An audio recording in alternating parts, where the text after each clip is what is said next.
We met a little over 6 years ago at a community fundraiser my buddy dragged me to. I almost didn't go, it had been a long week, and I just wanted to sleep in.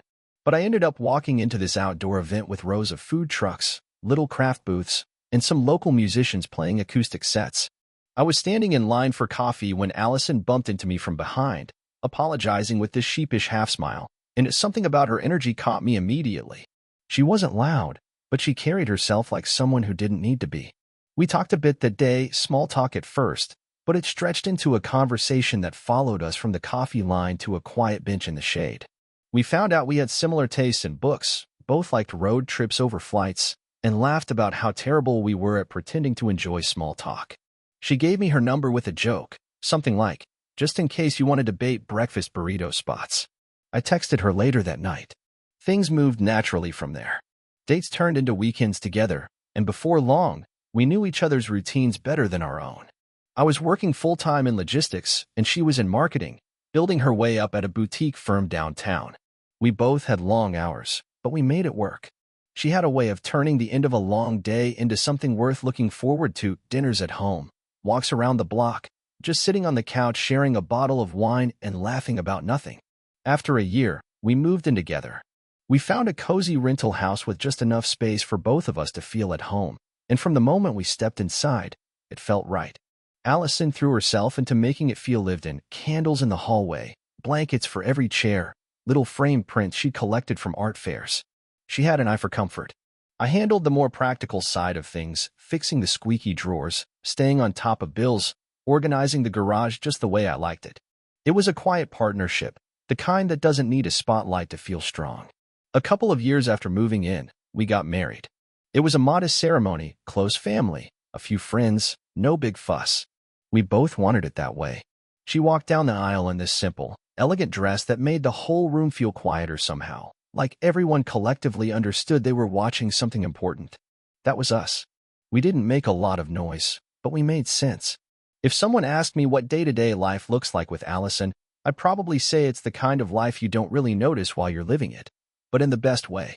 Not boring, not dull, just steady, comfortable.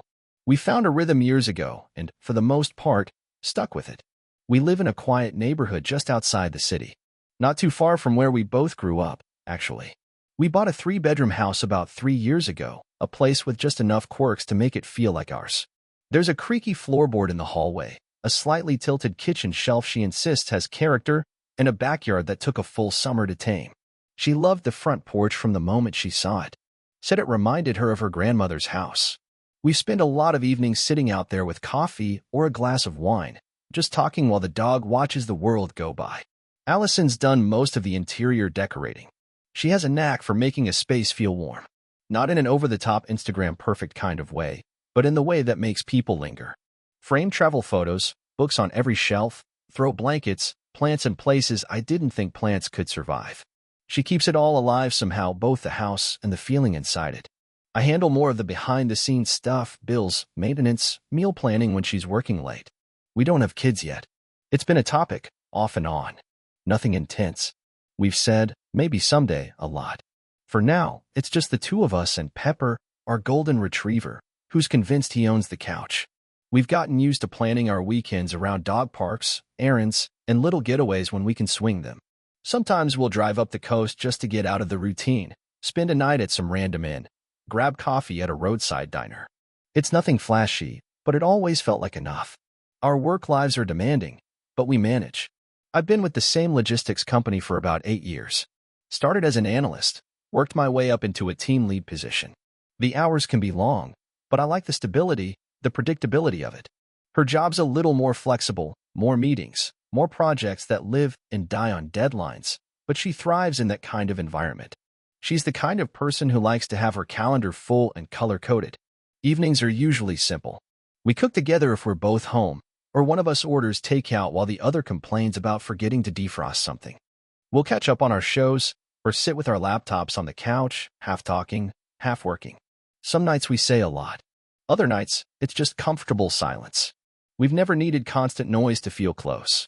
Looking back, I don't think there was ever a single moment where I thought, this is it, we've made it. But over time, the feeling built, slow and steady, Like bricks in a wall you don't notice going up until one day you realize you're standing inside something solid. And that's how I felt with her. Solid. Allison has always been someone who fills a room, not just with her voice or presence, but with little reminders that she's been there. A half-finished cup of tea left on the windowsill. A book cracked open and face down on the armrest. Notes scribbled on sticky pads in that looping handwriting of hers, reminders, ideas, even the occasional recipe she wanted to try but never quite got around to. Our home is full of those things. Not cluttered, just lived in. Real. She has her routines. Every morning starts with a glass of water and a 10-minute scroll through her favorite design blocks. She says it helps her wake her brain up. I tease her about how often she rearranges the throw pillows on the couch, but I secretly like how she cares about things like that. It's not just decoration to her, it's about creating a space that feels safe. She lights candles in the evening even if we're just watching TV. She says they calm her, and maybe they calm me too. Weekends are her favorite. Saturdays, she likes to take her time, long showers, her favorite robe, making breakfast while music plays through the speaker in the corner of the kitchen. I'll usually walk the dog, grab us coffee, maybe pick up bagels or breakfast sandwiches if we're both feeling lazy. Then we fall into whatever the day brings, groceries, a hardware store run, maybe stopping by a friend's house or just getting things done around the yard. Even when we're doing separate things, it still feels like we're doing them together. Sunday mornings are slower. That's usually when we have our long talks, nothing deep, necessarily, just reflections. Where should we travel next? Should we repaint the guest room? Do you think we should host something for your birthday? Conversations like that. She's a planner, always sketching the next few steps ahead. I admire that about her. I've always been more of a let's see where this goes kind of person. We balance each other that way. She keeps close with her friends, brunches, book clubs, the occasional girls' night out. I've always encouraged that. I like that she has her own space, her own life. I never felt the need to hover or check in constantly. She's independent, and I've never felt insecure about that. If anything, it's one of the things I respected most about her. She never needed permission to be herself. And when she's with me, I've always felt like I had her full attention. The way she'll reach for my hand in the car without saying anything. The way she'll lean on my shoulder while we're watching a movie and fall asleep halfway through. The way she says my name when she's half laughing, half exasperated by something dumb I've said. These are the pieces that build a life. Not the big milestones, but the little seconds between them. That was our life. Just a steady kind of love that, for a long time, felt unshakable. A few weeks ago, Allison brought up the idea of going on a trip with her friends. It was a casual conversation. She mentioned it while we were both folding laundry on a quiet Sunday evening. She said they'd been talking about doing something together for months, just a little getaway to reset, relax, and spend some time away from the noise. I didn't think twice about it. They're thinking somewhere warm, she said, holding up one of her sundresses and asking if it still looked good on her. Maybe a resort, maybe something all-inclusive. Just 4 or 5 days. Nothing wild. I told her she should definitely go. If anyone deserved a break, it was her.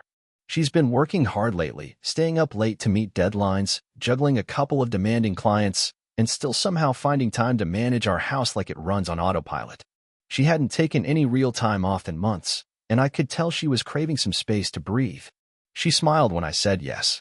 Not just a polite thank you smile, but that kind of relaxed, genuine smile that reminded me of the early days.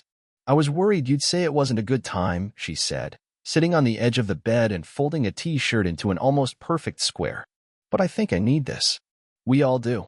The only catch, she explained, was that the resort they were looking at was running a limited promotion, and they had to book by the end of the week. She had some money saved, but she asked if I could help cover the rest to make the timing work. Again, I didn't hesitate. I handle most of our financial stuff, and we've been doing fine lately. I transferred the amount she needed that night after dinner. She thanked me again, leaned over to kiss my cheek, and said she was lucky to have someone so supportive. We spent the next few evenings going over details, flights, what she might pack, whether she needed a new swimsuit. She asked me to check the dog boarding dates while she browsed luggage options online. I teased her about how many shoes she was planning to bring, and she rolled her eyes in mock offense, saying, "It's not like I'm moving out, it's 4 days." There was nothing strange about any of it. No weird vibe. No changes in behavior. Just Allison being Allison, organized, excited, maybe a little overpacked, but completely herself. She told me it was going to be her, Kayla, Megan, and 2 others I'd met at a dinner party once or twice. All of them close, all of them overdue for a break. It sounded fun. I was glad she had that kind of friendship in her life. The day she left, I drove her to the airport. We grabbed coffee on the way, joked about who was going to miss the other more, and she promised to send pictures. When she hugged me goodbye at the drop-off curb, she smelled like lavender and sunscreen. "Take care of the place while I'm gone," she said, waving as she disappeared through the sliding doors. And just like that, she was off. The first 2 days after Allison left for her trip were honestly uneventful. I stuck to our usual routine, took care of Pepper, got ahead on some work, caught up on a few house projects that had been sitting on my list too long. She texted the first night to say they arrived safely, sent a couple of pictures of a beach sunset, and told me the resort was even better than the photos. I replied with a thumbs-up emoji and joked about how Pepper was already pouting without her. It felt normal. But by the third day, something started to feel not wrong, exactly. Just strange. It started with the responses. I'd send a message, something simple, like asking how her day was going or whether they tried that seafood place she mentioned, and hours would go by before I'd hear anything. When she did reply, her messages felt different. Shorter. More generic. Less like her. She used emojis she doesn't normally use and once called me babe, which isn't a term she's ever really used in texts. Again, nothing dramatic, but when you know someone as well as I know her, you notice when the tone shifts, even if the words look right on the surface. I chalked it up to her being busy. She was on vacation, after all. She deserved to unplug, to let her mind drift away from home. Still, I couldn't help noticing how she'd always just missed my FaceTime calls.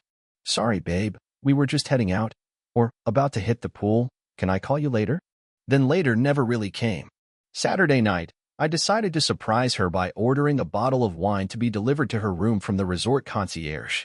Just a little gesture, something to let her know I was thinking about her. I'd done stuff like that before on her work trips, and she always loved it. But when I called the resort and gave them her name, they said they didn't have a reservation under Allison Taylor.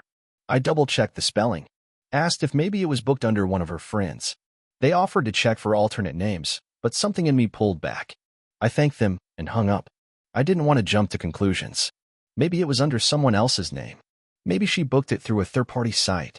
There are a dozen ways it could have been explained. But it planted something small in the back of my mind.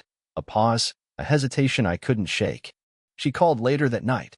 Said they'd had a long day out on the water and were exhausted. I told her I tried to surprise her with something, but didn't go into details. She laughed it off, said I was sweet, and told me not to stress. "We're here to turn our brains off, remember?" I laughed with her, tried to match her energy, but something about her voice sounded further away than the miles between us. I'm not saying anything is wrong. I'm not even sure what I'm saying.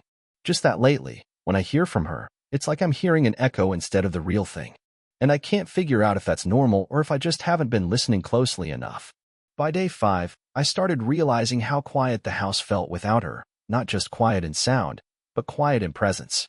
You get used to the background noise of another person's life, the small clatter of her in the kitchen, the occasional burst of laughter from the living room when she's watching something on her laptop, the way she hums under her breath when she's focused.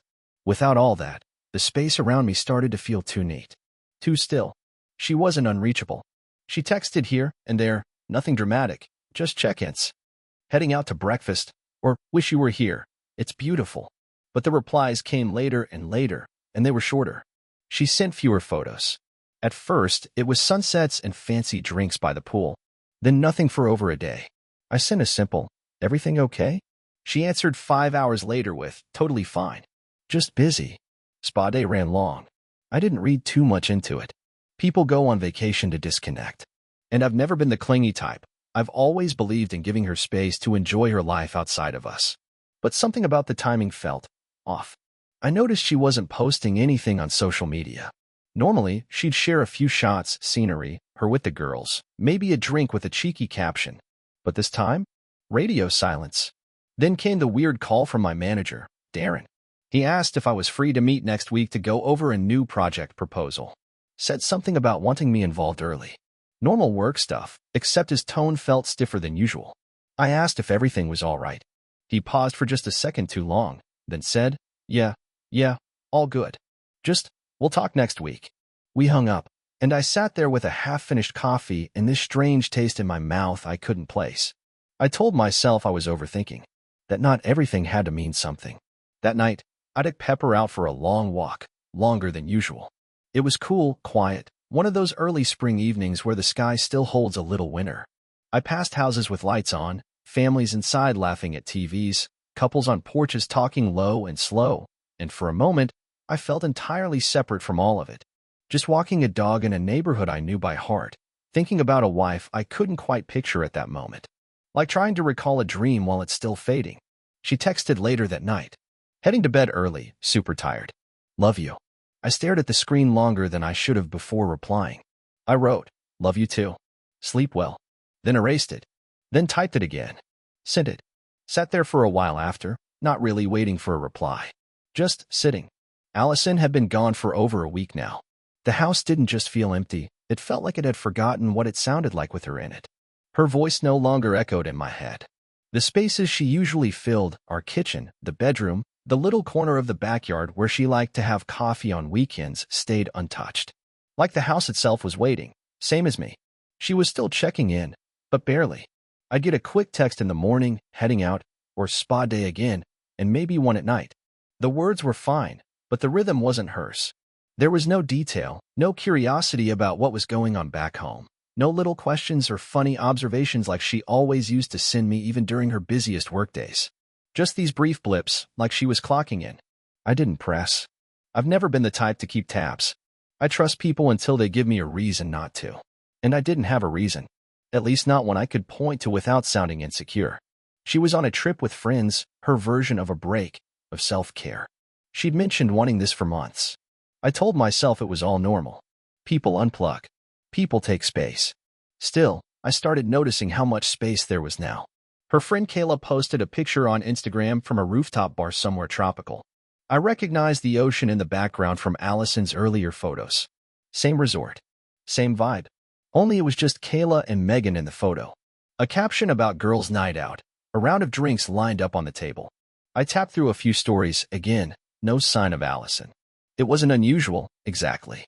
Maybe she was behind the camera. Or maybe she just didn't want to be on social. Still, a quiet thought crept in. Is she even with them right now? I tried not to go there. Not out loud. Not even in my own head.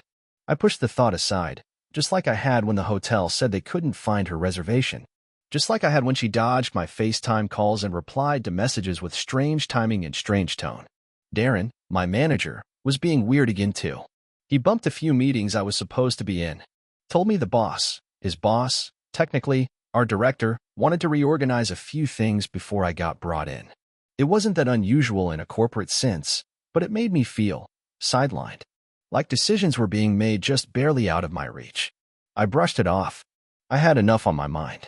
That night, I sat on the back porch with a beer and Pepper curled at my feet, scrolling through old photos. One from our anniversary trip last year caught me off guard, her standing in front of the ocean, wind in her hair, laughing about how bad I was at taking candid shots. I remembered how she kept leaning into me that day, teasing me, holding my arm like it was the one place in the world she wanted to be.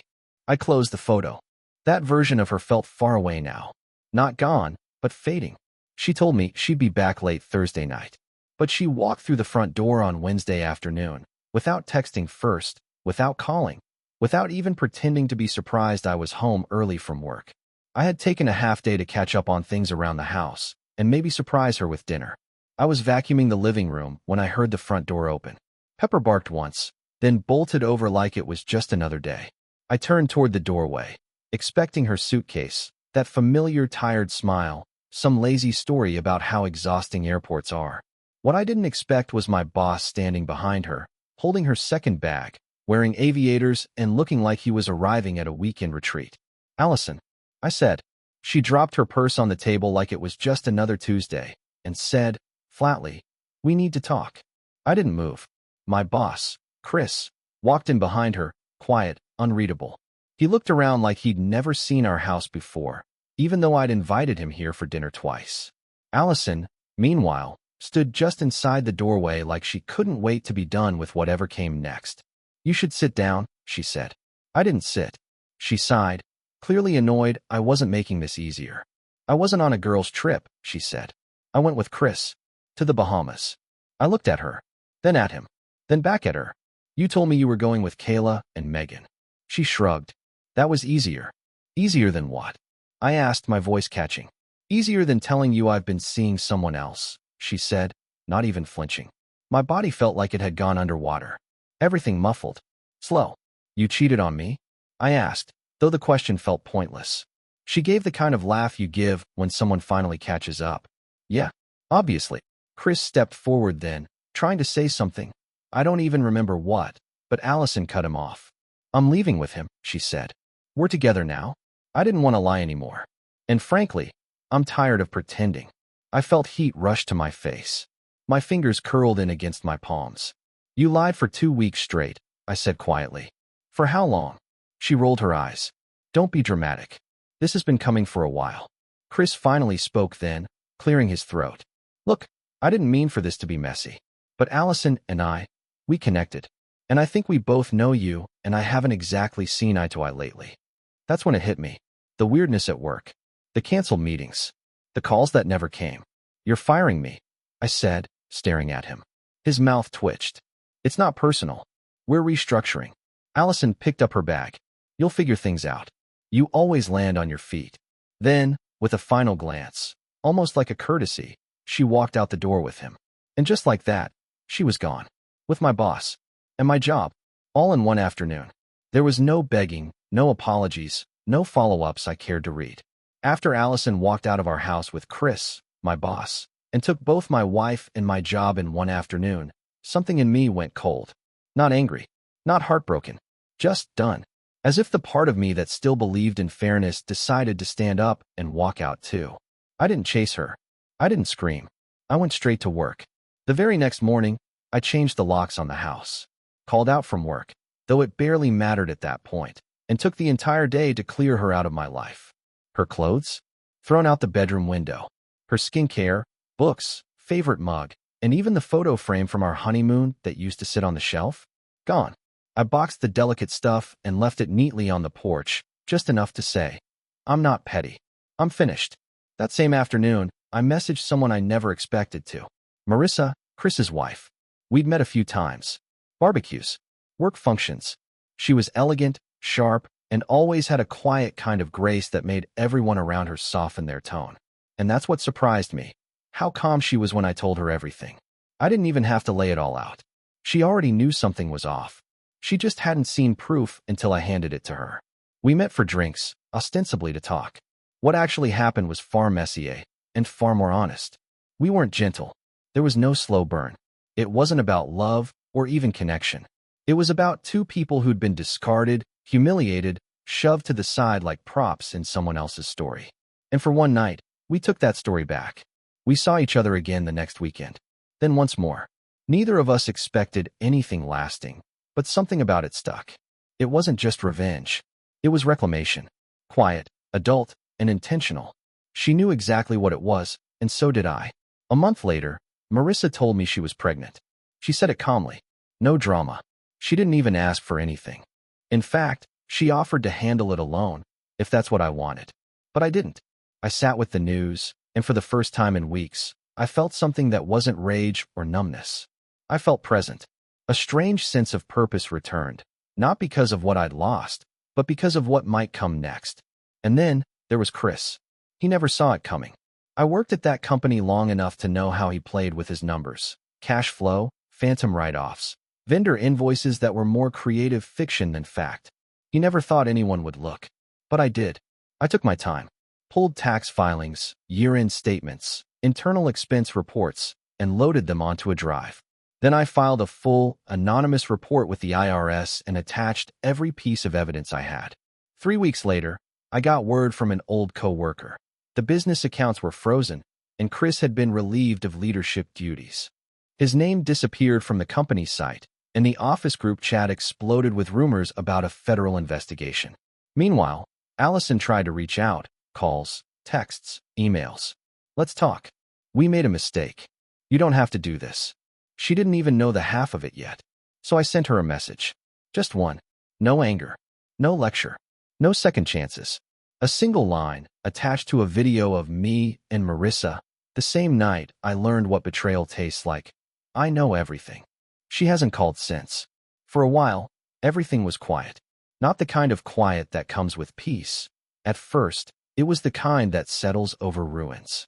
That strange stillness after something collapses, when the air hasn't decided what to carry next. But I didn't hate it. I let the quiet in. I started waking up early, walking Pepper before the sun came up. I turned off my phone most evenings. I made coffee in silence and sat with it at the kitchen table, just breathing. Allison didn't reach out again. Not after the message I sent. I think part of her finally understood that she'd pushed past a line she couldn't step back over. Chris, from what I've heard, lost nearly everything. His job, his reputation, and soon, likely his freedom. I don't check for updates. It doesn't feel like my story anymore. Marissa and I kept talking. Slowly, carefully. After the chaos, we both needed air. She was firm about not rushing into anything, especially not something built on shared pain. But when she told me she'd decided to keep the baby, something in me shifted. Not fear, not obligation, just this deep sense of yes. Like a thread had been pulled through the mess and come out the other side still intact. We started spending real time together, not just in hotel rooms or behind closed doors, but out in the world. Walks through the farmer's market on weekends. Coffee shops. Doctor appointments. It felt surreal, almost backward, how we started with the most intimate truth, and we're now learning the basics about each other. Favorite foods, how she folds her laundry, the songs she sings to herself when she thinks no one's listening. I found work again, freelance consulting for smaller logistics firms. It's not flashy, but it gives me space. I work from home most days, which means I'm there for Marissa when she needs help getting things set up. We started turning one of my guest rooms into a nursery. She picked the colors, I painted. We laughed when the first coat went on too dark. It felt like something real, something honest. Not perfect, but unpretending. I don't think much about Allison anymore. Not out of anger, just distance. Like remembering a town you used to live in, but don't feel the need to visit. Whatever she and Chris thought they were building, I doubt it's standing now. But that's not my concern. I'm not tracking anyone's downfall. I'm just trying to rise on my own. Sometimes people ask if I'd ever trust again. My answer surprises them. I already have. Not blindly, not easily, but with eyes open, and with someone who met me in the ashes and didn't try to make excuses. She just stood beside me and started sweeping. We moved in together last month. Me and Marissa. Not because we had to, not even because the baby was coming soon, but because it felt right. Because what we've built didn't come from panic or pain. It came from steady, hard-earned trust. We're not rushing anything. We've had enough chaos to last a lifetime. But slowly, piece by piece, we've built something I can stand in without looking over my shoulder. The nursery's done now. Soft green walls. A hand-me-down crib from one of Marissa's cousins. I installed the mobile myself last weekend, and the look on her face when she saw it, it stopped me. Not because it was anything amazing. Just because I realized I was watching someone believe in me, again. Not because she had to. Because she chose to. Some nights, we still talk about everything. Not in detail, not to relive it, but because it's a part of us now. The betrayals. The decisions. The versions of ourselves we had to leave behind. But we don't stay there long. We've got too much to look forward to. A few weeks ago, I ran into Kayla, one of Allison's old friends, at the grocery store. She saw me in the produce aisle and froze for a second like she didn't know whether to wave or disappear. I just gave her a nod. She walked over, awkward at first, then said, "I didn't know you and Marissa were together." I nodded again. "We are." She didn't say much else. But just before walking away, she said, "I'm glad you landed somewhere better." She never deserved you. I didn't answer. I didn't need to. Because the truth is, I stopped needing that kind of validation. Somewhere along the way, after everything was taken, twisted, and broken, I stopped fighting for explanations and started choosing peace. And I found it. Not the fantasy kind. Not the movie-ending kind. The kind that looks like late-night Target runs and falling asleep on the couch and building a dresser with the wrong Allen wrench before laughing about it for 10 minutes straight. The kind of peace that shows up when you're not pretending anymore. Allison never came back. Chris vanished from the industry. I hear whispers from time to time, but they pass through me like wine through a screen door. They're not part of my life now. They're just background noise in a life that's grown quiet, warm, and real. Next month, we're having a baby girl. I don't know what kind of father I'll be, but I know what kind of man I want to be for her. One who knows how to rebuild. One who doesn't stay broken. One who turns betrayal into something better, Not for revenge, not for pride, but because he learned the hard way what matters most. And finally, I've got something worth protecting. Something that's mine.